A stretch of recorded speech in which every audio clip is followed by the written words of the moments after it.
Hey everyone, it's Evan, the blind strength coach from K-Enable Fitness, and today we're talking about something very different. Usually I'm talking about accessible exercise, making sure that everything works for us as people who are visually impaired, but today I want to talk about language learning. And now I know that it might be strictly departed from exercise and everything, but actually we're able to work our brains with exercise and be able to learn better, and that can actually amplify our ability to learn languages. And then language learning is just another passion of mine as well.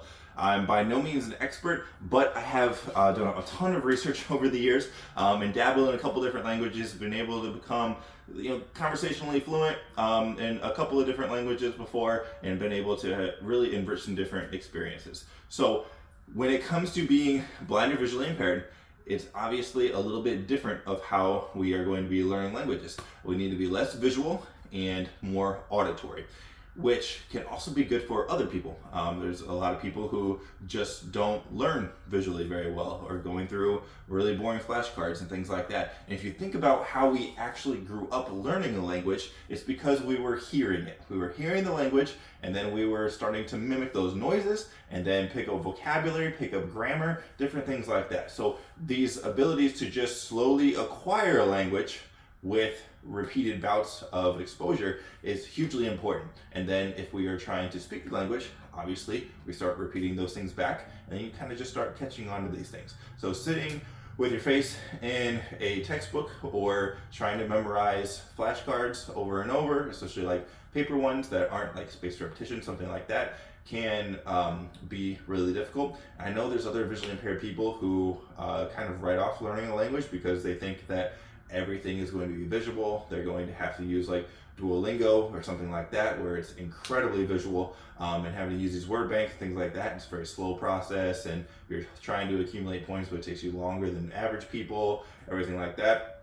Instead, I want to talk about these different ways that we can learn a language better, and likely it's more optimal than using these different weird visual cues. So, number one is learning vocabulary. When you learn vocabulary, then you're going to amplify and really enhance your understanding of the language. You're going to find cognates, which are similar words, technically an actual cognate would be an identical word from English. If you're going from English to say Italian or something like that, pizza, the same. And then if you have like pseudo cognates, they're words that are really, really close. So, especially if you're learning like a Romance language, French, Spanish, Italian, Portuguese, Romanian, there are going to be a lot of similarities, and that's going to give you a really big boost. But then also, on average, when you're learning a language, once you know the 2,000 most common words, you tend to know upwards of 90%. Actually, sorry, over 90% of the language. Generally, it's about 95% of the language you know once you know the most common 2,000 words. And that seems like a lot, but if you learn 100 words, and a lot of them are already familiar to you, and you do that every day, just for 20 days, boom, there you go. So if you're doing that for a month, so you're able to cover ones that you were kind of forgetting, use a spaced repetition method. I like the app Anki Droid, and you could even use different flashcard sets where it's spaced repetition. You rank how well you know the word, from easy to hard. And then if it's hard, he gives it to you sooner. And if it's really easy, like if we're thinking about French and you go oui, that means yes, that's a really easy one. You rank that as easy, and it doesn't give you that to you for a very long time. It starts pushing out the easy words and then giving you the hard stuff until you've become better at them, rank them as easier, and then you're able to work on new words again.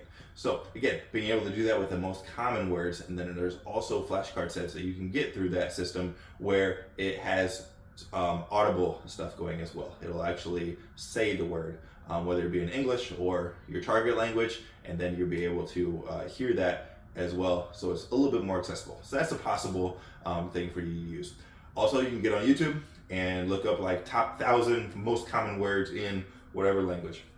Currently, I am working on Spanish, French, and Italian for my delayed honeymoon, where we're going on a trip to the Western Mediterranean on a cruise. So we're going to be in Italy for a few days, France for a couple of days, and then wind up in Barcelona, Spain. So just kind of working on those languages again. Obviously, I'm going to put more emphasis on Italian, but being able to get exposed to them, at least 1,000 of the most common words, then I know others in Spanish and French already. That's going to help me start accumulating the vocabulary to be able to say a lot of things.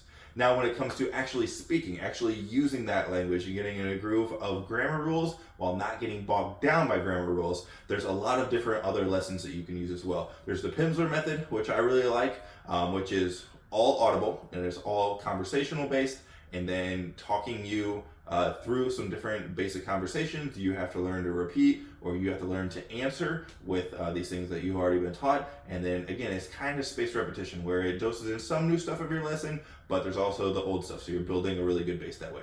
And then next is going to be Learn Whatever Language with Paul Noble, are these books that I found on Audible. So there's Learn Spanish, Learn French, and Learn Italian, and there's even different levels. So I'm going through the beginner levels of those right now, and that really integrates a little bit more of the pause, explain this grammar rule real quick, and make it really simple.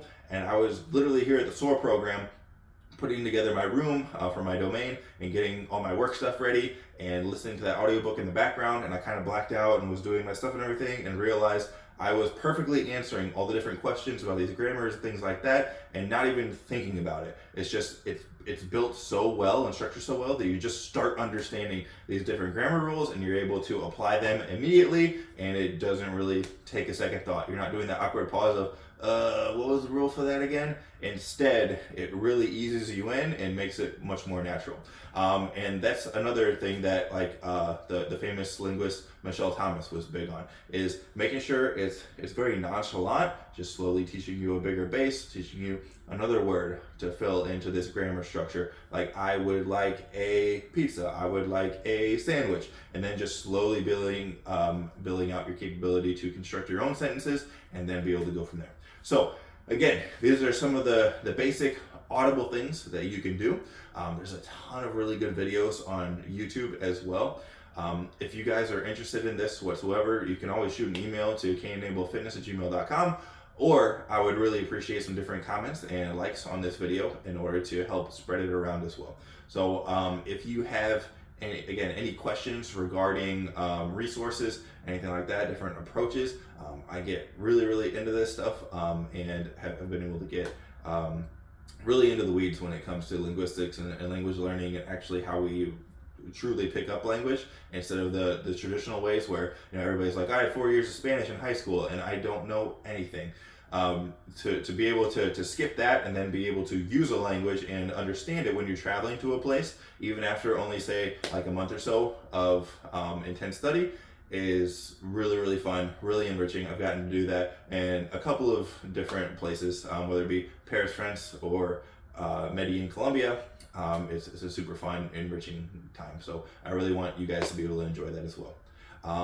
And since this is totally off the cuff, there's another topic I want to talk about really quickly, is accents and like alter egos. This is a weird little bonus tip that you can use to kind of get yourself in the mindset of learning a particular language and making sure that you're kind of in that learning mode, almost acting like you're a part of that culture. So the more immersed you can get yourself, the better. I remember when I was working with an Italian tutor, she translated my name, Evan Charles, into Italian, and it comes out as Giancarlo.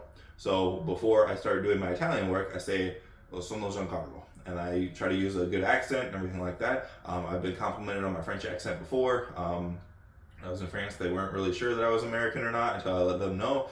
And that's just from practicing the accent the entire time.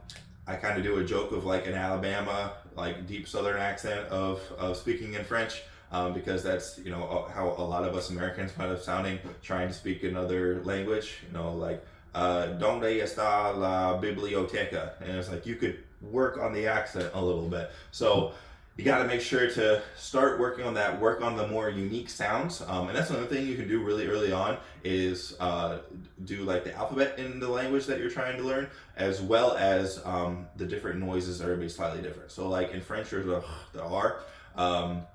So you're able to use that. If you're learning Spanish, try to roll your R's. And then Italian is kind of almost like a mishmash with the R. So there's these different noises that you have to start learning to make, which are going to be very foreign to you. So even going through drills in order to start sounding like the language that you want to learn, instead of just being able to mimic the words. And that's another beautiful thing about the audible stuff. If you're listening to someone with the accent, all you have to do is try to mimic the accent a little bit more.